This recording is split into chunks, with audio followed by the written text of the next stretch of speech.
മഞ്ജു, എന്റെ അച്ചായി ഇപ്പൊ റിട്ടയർഡാണ്. എനിക്ക് അമ്മയില്ല. അച്ചായി റിട്ടയർഡ് ആവുന്ന സമയത്ത് ഏകദേശം ഒരു 60,000 രൂപയായിരുന്നു പുള്ളിയുടെ സാലറി. കറക്റ്റ് ആ 60,000 രൂപയ്ക്കുള്ള ചെലവുകൾ മൂപ്പർക്ക് ഉണ്ടായിരുന്നു. എല്ലാം അടിപൊളിയായിട്ട് പോയി.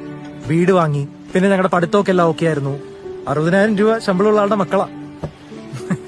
സമാധാനമാണ് ഏറ്റവും വേണ്ടതെന്ന് പറഞ്ഞിട്ട് ഉള്ള കാശിന് കറക്റ്റായിട്ട് ജീവിച്ചു പോയി. ഒരു ലോണില്ല, ആരോടും വായ്പ വാങ്ങില്ല. സ്കൂൾ യൂണിഫോം പോലും 2 വർഷം കൂടുമ്പോഴാണ് ഞങ്ങൾക്ക് പുതിയത് മേടിച്ചെന്നോണ്ടിരുന്നത്. പുറത്ത് കൊണ്ടുപോയി ഫുഡ് മേടിച്ച് തരൂല. രാത്രി ഞങ്ങളൊക്കെ ഉറങ്ങിക്കഴിയുമ്പോൾ ഒരു 12 മണിയാകുമ്പോൾ അച്ചായി വന്നിട്ട് ഫാൻ ഓഫ് ചെയ്യും. കറണ്ട് ബില്ല് പോലും 800 രൂപ കൂടുതൽ ഇതുവരെ ആയിട്ടില്ല. ആ വീട് ഫുള്ള് പുള്ളിയുടെ കൺട്രോളിലായിരുന്നു. കേൾക്കുമ്പോ തന്നെ ഭയങ്കര വെൽ ബാലൻസ്ഡ് ആയിട്ട് തോന്നില്ലേ? സമാധാനമായിട്ടുള്ള ജീവിതം. ഒറ്റ പണി കിട്ടി. മമ്മി ഡയഗ്നോസ്ഡ് ആയ സമയത്ത് ഞങ്ങൾക്കൊരു മെഡിക്കൽ ഇൻഷുറൻസ് ഉണ്ടായിരുന്നില്ല.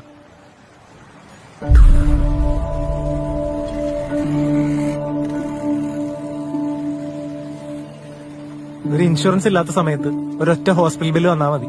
അവിടെ തീരാവുന്നേ ഉള്ളൂ നമ്മുടെയൊക്കെ സേവിങ്സും സമാധാനം. പുള്ളിയുടെ ഫുൾ കൺട്രോളും പോയി.